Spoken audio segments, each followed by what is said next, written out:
Hi, this is a video of the practice test for the module 2.1, 2.2, and 2.3 exam. The first question says, write the vertex form of the equation of a quadratic function. Describe how a, h, and k transform the parent function. So that equation is y equals a x minus h quantity squared plus k.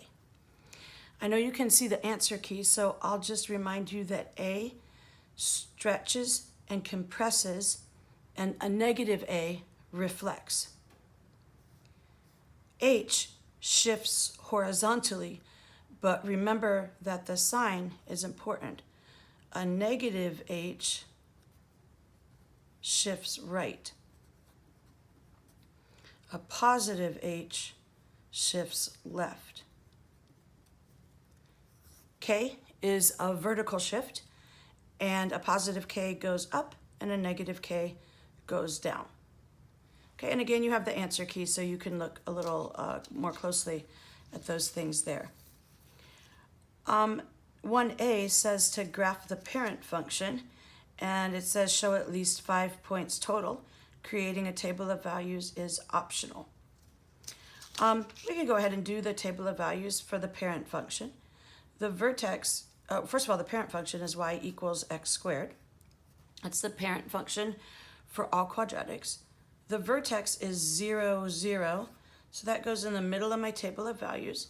It says 5 points total, so that means I need 2 on each side. And let's do -1, -2. So 1 squared is 1. Careful, so many people accidentally write 1 squared as 2, but 1 times 1 is 1. 2 squared is 4.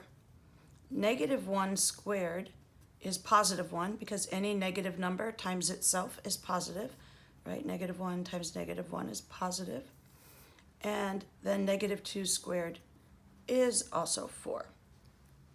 So those are our points. Then we'll come over and we will put them on the graph.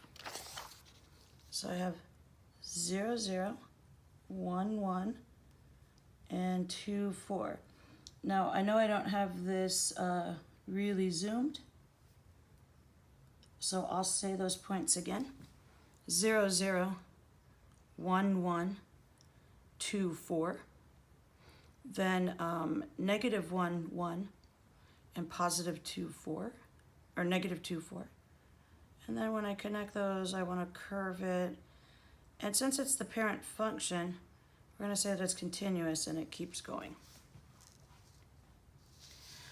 Now, we're supposed to create a table of values and graph the parabola for y equals this function. And I'll do that here on the graph paper. The function they gave us was y equals -3x minus 2 squared plus 8. And we want to find the vertex and make a table of values that's appropriate to that. So our vertex is +2, +8. So that's going to go in the center of our table of values. The table of values, you'll notice, has 5 spots. So you would put 2, 8 right here. I'm going to do it on separate paper. So I'm going to have a blank, and then 2, 8, and a blank, a blank. So I want the numbers that go in order that have 2 in the middle. So let's see, that would be 1, 0, 2, 3, 4. And now I'm going to fill into the equation. So if I'm using 0, I'm going to say -3, 0 minus 2. Notice I put a 0 in place of the x, squared plus 8. PEMDAS says do what's inside the parentheses first. That's the P in PEMDAS. So I keep my -3. I say 0 minus 2 is -2 squared plus 8. Then the math inside the parentheses is done, so now I do the exponent, and that gets me negative 3 times positive 4 plus 8. And that's, I'm working upwards, so I have room for everything. Negative 12 plus 8 equals negative 4. And again, on the answer key, I think I showed work on that, so you can see if your work matches up. And then for filling in the 1, negative 3. Now where the x was, I put a 1 minus 2 quantity squared plus 8. So I have to do the math inside the parentheses. 1 minus 2 gets me negative 1 squared plus 8.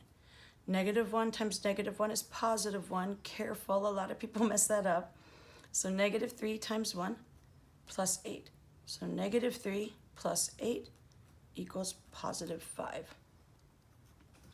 Now, this 3 and this 4 should match these two numbers, because remember, x equals 2 is not only the x value of the vertex, but it's the line of axis of symmetry. So this should be a 5 and a negative 4. I'm going to let you work those two out yourself.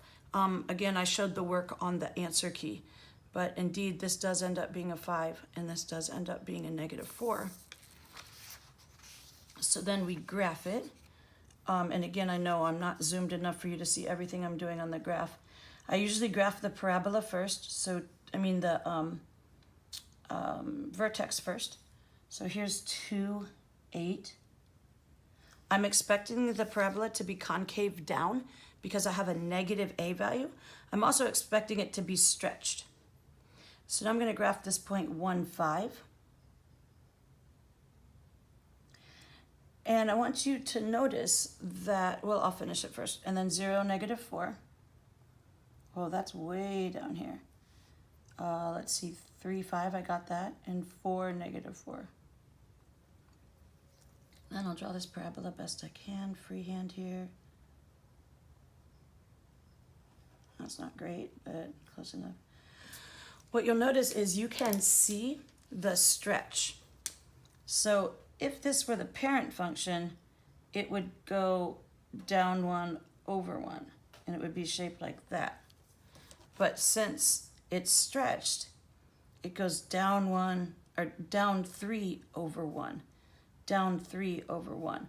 So sure enough, we have a stretch of negative 3 that matches our equation. So that's just kind of a way to check your work. If you have a stretch, you should be able to see that in the rate of change between the first 2 points. If you don't see it, then you're not dealing with a stretch or compression. Oh, and now down here there's a question that says, how many x-intercepts are there for this equation? Well, we can actually see it. So we can see that there are 2, and that makes sense because we have a vertex in quadrant 1 with 2 positive numbers, remember 2, 8, and it's concave down.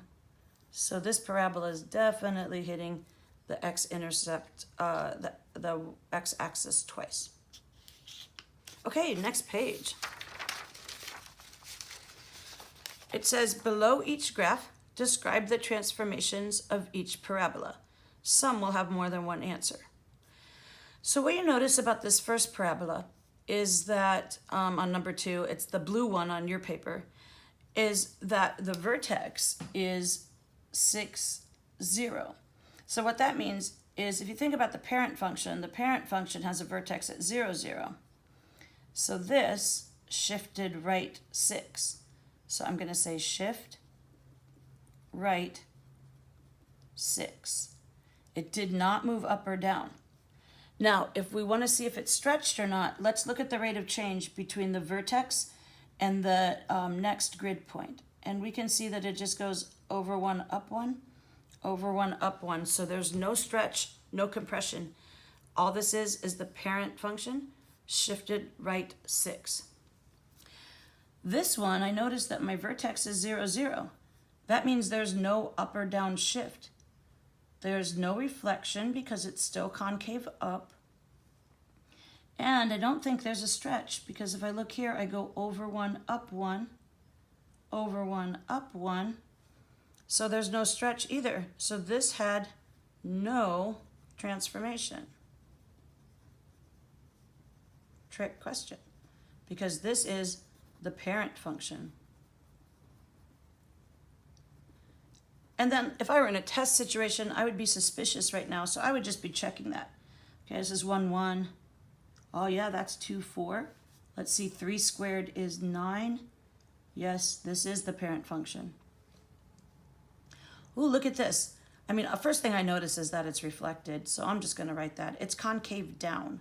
It opens facing down, so that tells me it's reflected. The parent function has a vertex at 0, 0. This one has a vertex at negative 2, 0. So you can see that it's shifted left 2. Shift left 2. And then it did not shift up or down, right? It shifted left, but that y value is still 0. So that's it for the shift. Is it stretched? No, a stretch is considered like this one. That's a vertical stretch right there. This is what we call compressed, right? It's like we squeezed it. So this one is called compressed. It's wider. So if you see a parabola that's wider, you're going to say that it's compressed. And then this one, it looks stretched, so let's see if that's true. Let's look for this shift first. So you look for the horizontal shift first. The parent function has a vertex at 0, 0. This vertex is at 5, negative 3. So clearly we shifted right 5, down 3. So I'm going to put that right now. Shift right 5, down 3. And then is there a stretch or compress? I think I can see that because if I go up 1 over 1, my parabola is way skinnier than that. In fact, if I go over 1, I have to go all the way up to x equals or y equals 3 to get to the next point. So 1, 2, 3, 4, 5, 6, 7. That's a stretch factor of 7, but you can just write stretch.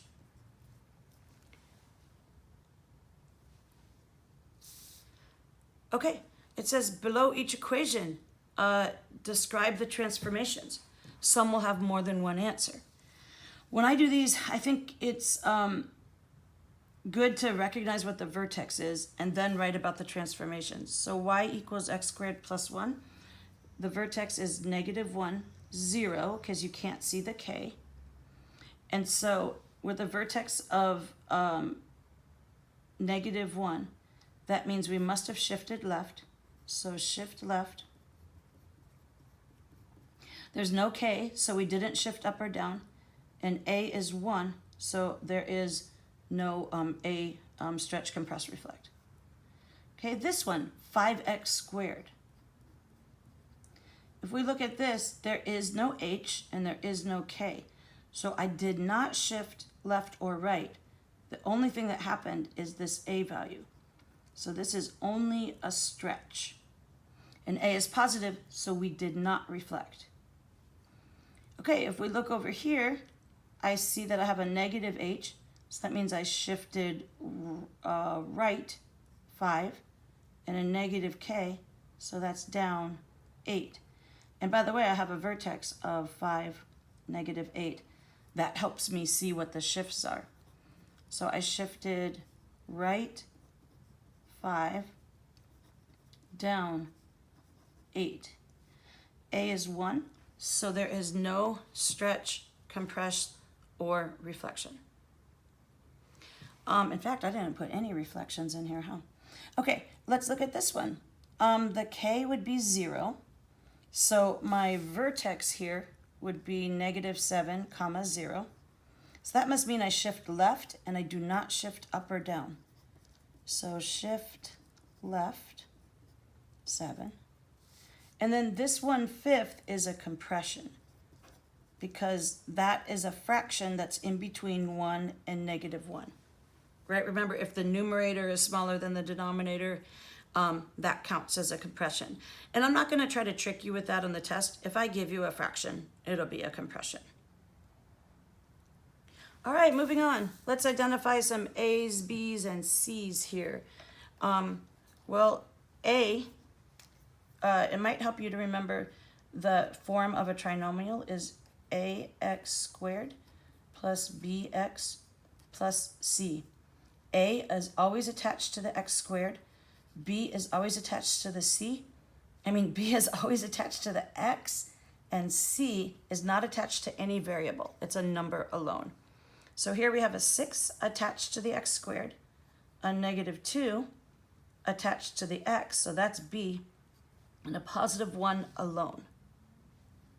On the second example, we have a 4 attached to the x squared.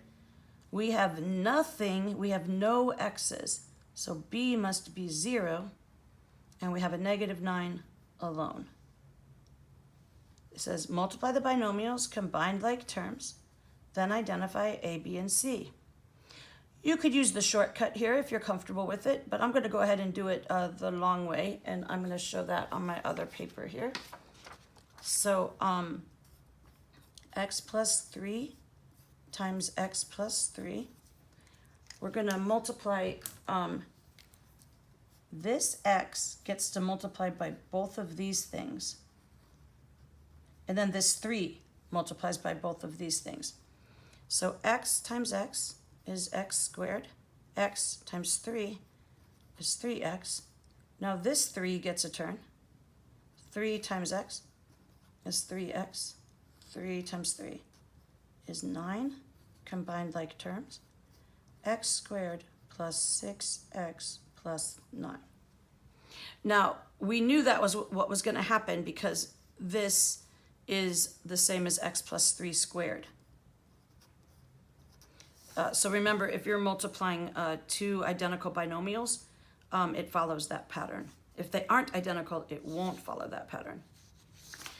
So then, if you look at that trinomial you have, it was y equals x squared plus 6x plus 9.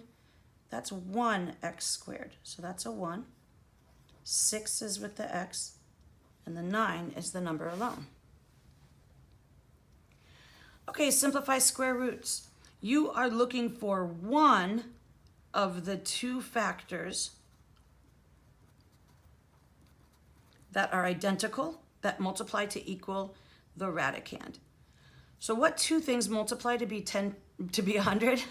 10 times 10. So your answer is just a 10.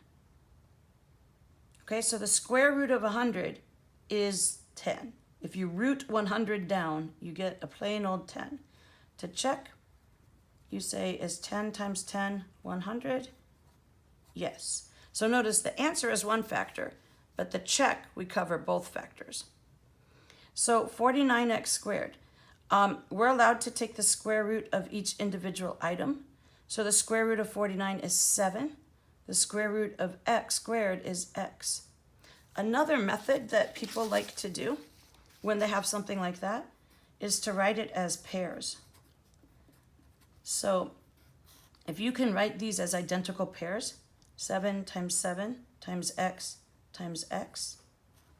And since you just want one of the two identical factors, you would take 7 and x, pick one of each, and your answer is 7x. So that's the pairing method. And then we're supposed to check our answer. So is 7x times 7x the same as the argument? Well, 7 times 7 is 49. X times x is x squared. So that is also correct. X plus 5 squared. Well, remember the square root and the square undo each other. So our answer is just x plus 5. That's the answer. The way we check it is we say, hey, is it true that x plus 5 times x plus 5 equals x plus 5 squared? Yeah, that's true. Okay, this has many items in it. Any terms that are multiplied, it is allowable to square root them one at a time as long as they are multiplied. So under here we have a 121, an h to the power 6, 4x to the 8 minus 25. Oh, I was trying to trick you a little bit. To the power of 2. So let's use the pairs method. And that marker's not showing up very well. Let me switch here. So 121 is the same as 11 times 11. If I want to make h to the 6th have two identical factors, I can use h to the 3rd times h to the 3rd. Remember that we add exponents? So h to the 3rd times h to the 3rd is h to the 6th. And then these are subtracted. So I am not allowed to handle these individually. I'm only allowed to handle this big thing, okay? Because this big factor is multiplied. But the 4x, 8, and the 25 are connected by a subtraction, so I'm not allowed to separate them. That's just one of the math rules. So I need to keep this whole thing, 4x to the 8th minus 25. And I'm going to use the pairs method, so since it's squared, I can write it there. And so if I'm looking for pairs, now I circle one of each item, and that is my answer. 11, h to the 3rd, 4x to the power of 8 minus 25. So that gives me 11 h to the power of 3 times 4x to the 8th minus 25. And the check for this is on the answer key, so I'm not going to do the check on the video and attempt to save a little bit of time. So I will write the answer here. 11 h to the 3rd 4x to the 8th minus 25. And then don't multiply this out or anything, just leave it just like that. And then you would check your work here like I did on the answer key. Okay, next page. We're going to write the ordered pair of the vertex for the equation or the graph. So we did this just a little bit earlier. Here we have a positive 5 for h. So our vertex becomes negative 5, negative 4. Remember, we always change the sign of h. So here we don't have a k. Remember, k happens after the squared. H happens with the x inside parentheses. So if I change the sign of h, I'll get positive 3, and k is 0. This vertex, I can just read the graph. I'm going to put a dot here. And I see that my x value is negative 6 and my y value is negative 3. If I'm reading from a graph, I write the real point, negative 6, negative 3. If I'm reading from a graph, I write the ordered pair of the actual point. Don't change any signs if you're reading a graph. Okay, now if I were to put this in an equation, this would become a positive h in an equation. Okay, sketch a graph of each equation. Write the ordered pair of the vertex for each.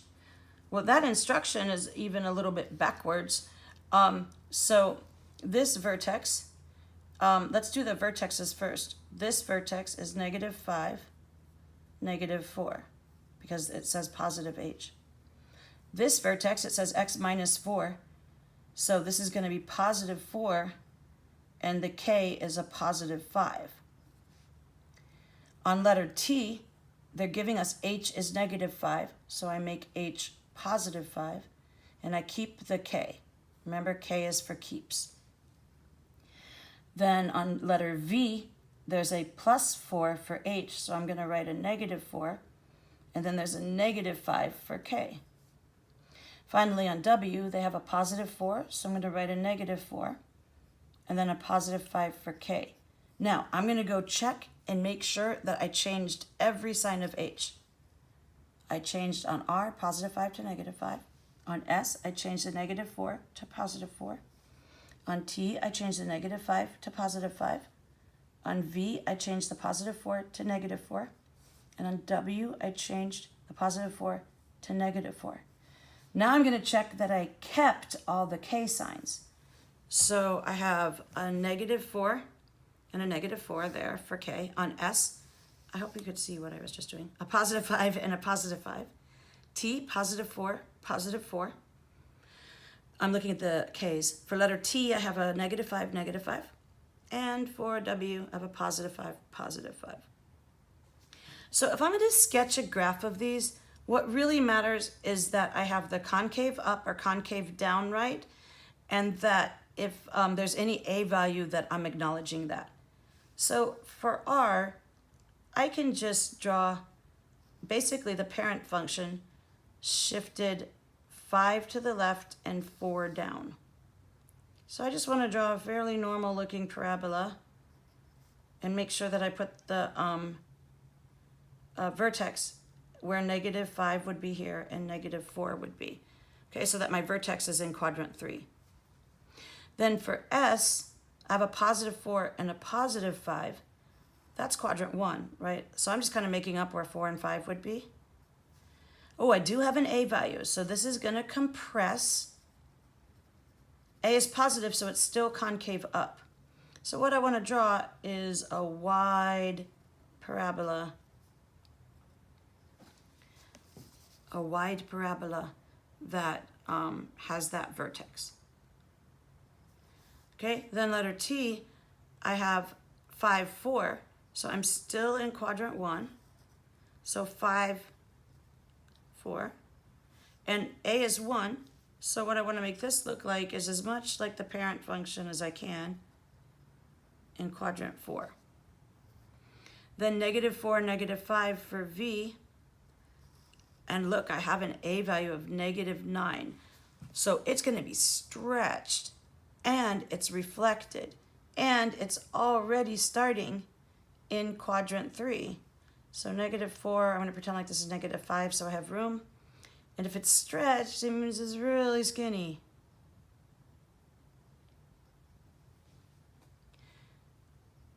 Yes? Okay. Then, oh, can you see that one? So in case you couldn't see it, there's -4, -5. Concave down because of the -9. And I made it skinny. Then letter W, A is 1 again. And I have -4, +5. So -4, +5. That puts me in quadrant 2. And it's concave up. And it should look like the parent function. That's all there is to those if you're sketching. Okay, so notice the word sketch. The word sketch is the key there. And they didn't give you any graph paper kind of thing. So those are what sketches are. Okay, switching gears. Let's fill in the number that completes the square. All right, so when I do it, I like to actually think of the factors first. So I'm going to have x plus something times x plus something. And whatever this something is, if there are 2 of them, they equal 18. So these have got to be 9s. And 9 times 9 is 81. Now the formula says that you use b over 2 and you square it. So I'm going to show you the formula now. B was 18. So if I do 18 divided by 2 and square it, 18 divided by 2 is 9. 9 squared is 81. That's the missing number. The identical factors are x plus 9, x plus 9. On number 9, we have to find the b value. So again, for me, it's actually easier to find the 2 factors first. What would this number have to be to make the last number be 144? Well, these would have to be 12s. And in the equation, the b comes from these two 12x's, right? If I multiply this out, I have x squared plus 12x plus 12x plus 144. So remember, I have 2 of those. So b is going to be, oh, I forgot to leave a space. B is going to be 24. The 2 factors are x plus 12 times x plus 12. The equation says if you need to find b, you take the square root of c and then you multiply it by 2. So if I were to use the equation, I would say b equals the square root of 144, which is 12, times 2 is 24. Okay, here we are on the last one. Sketch the graph of each equation and indicate the number of intercepts. So x squared plus 5, this is a k value. So all I have to do is shift the parent function down 5. And if I do that, I see that I have 2 x-intercepts. Oh, I did that completely wrong. Ignore what I just said. Plus 5. So all I have to do is shift up 5 units. Sorry, on number 10. I shift up 5 units and I have 0 x-intercepts. For the next one, x squared minus 8, now I get to shift down 8 because my vertex would be 0, negative 8, and I have 2 x-intercepts. Ooh, negative x minus 3. So on this one, I have to reflect, but I also have to go down 3. So this one will have 0 x-intercepts. Okay, I think that was the entire practice test. I hope you have found this helpful. If you think that I made any mistakes in this video or on the answer key, feel free to put a comment on Google Classroom or to email me so that I can fix that. And best of luck on the test this Friday. I know you'll do great.